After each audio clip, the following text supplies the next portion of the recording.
Hare, beautiful people. Hope you all are doing great. So, in our last shloka, that is verse number 15, what are the different names given to Lord Krishna and who is the voracious eater called in this particular shlok? So, write the answer in the comment box and I will pin the comments which are great. Their answers are great. So let's start further.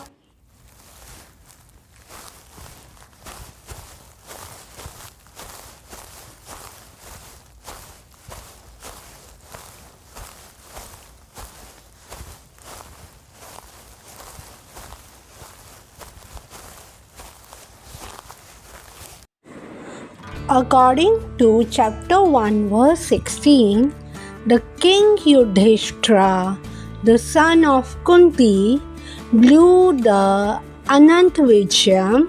Nagul and Sahadev blew the Sughosha and the Mani Pushkara.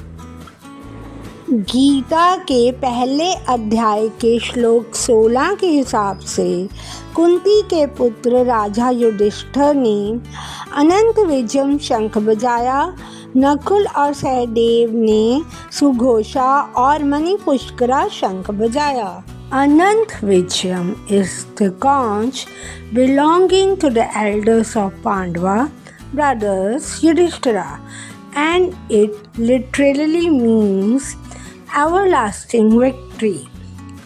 Sughosha, meaning sweet-toned, is the conch of Nakula, and Sahadeva's beagle is called Mani Pushkara, meaning gem-flat. अनंत विजयम शंख पांडवों के श्रेष्ठ पुत्र युधिष्ठिर का था, जिसका वास्तविक अर्थ है चिरस्थायी विजय. सुघोषा का अर्थ है मधुर स्वर, जो कि नकुल का शंख है, और सहदेव के बिगुल को मणि पुष्करा कहा गया है, जिसका अर्थ है रत्न पुष्पित. These names in themselves need not have any symbolic meaning, as some commentators would like to establish. There are some who would like to read in these specific names of the 5 conches of the Pandavas and the 6th one of Krishna a symbolical representation of the 6 mystical centers, that is chakra, described by the Yoga Shastras. This interpretation, though ingenious, does not appeal to our aestheticism. इन नामों का अपने आप में कोई भी प्राकृतिक अर्थ नहीं है, जैसे कुछ वक्ताओं ने बना दिए हैं. कुछ वक्ता ऐसे हैं जो कि इन 6 शंख, जिनमें से 5 पांडवों के थे और छठा भगवान श्री कृष्ण का था, इन्हें 5 रहस्यमयी केंद्र यानी कि चक्रों से जोड़ते हैं, जो कि यौगिक शास्त्रों द्वारा बनाए गए हैं. यह व्याख्या सरल है, परंतु सौंदर्यवाद से आकर्षित नहीं होती. According to chapter 1 verse 17, the king of Kasi, an excellent archer, Shikhandi, the mighty commander of 11,000 archers, Drishtadyumna and Virata and Satike, the unconquered. Gita के पहले अध्याय के श्लोक 17 के हिसाब से काशी का राजा, जो एक उत्कृष्ट धनुर्धर था, शिखंडी, जो कि 11,000 धनुर्धरों का पराक्रमी सेनापति था, धृष्टद्युम्न, विराटा और सात्विके को कोई भी अपराजित नहीं कर सकता था। According to chapter 1, verse 18, Drupada and the sons Draupadi, O Lord of the earth, and the son of Subhadra, the mighty arm, blew their respective conches. Gita के पहले अध्याय के श्लोक 18 के हिसाब से द्रौपद और द्रौपदी के पुत्र, धरती के भगवान और सुभद्रा का पुत्र अभिमन्यु पराक्रमी सशस्त्रों ने अपने अपने शंख बजाए. In these two verses, we have the enumeration of the great Maharathas, battalion commanders, who with enthusiasm loudly blew their conches again and again in an ascending cadence. The arrow that ultimately felled Bhishma in the Mahabharata war came from Shikhandi, the charioteer of Krishna, who was also a battalion commander in the Pandava army, was called Satyaki. पिछले 2 श्लोकों में हमारे पास महान महारथों की गणना है. Battalion commander जिन्होंने उत्साहपूर्ण जोर से फिर से आरोही ताल से शंख बजाया.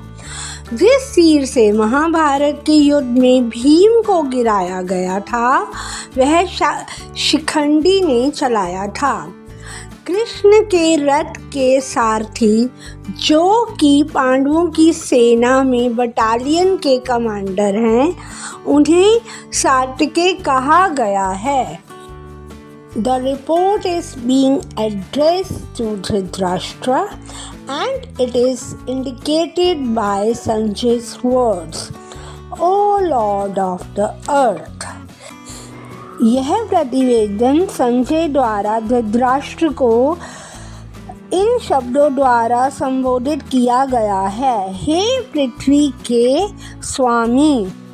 Sanjay informed King Dhritarashtra very tactfully that his unwise policy of deceiving the sons of Pandu and endeavoring to enthrone his own sons on the seat of the kingdom was not very laudable. The signs already clearly indicated that the whole Kuru dynasty would be killed in that great battle.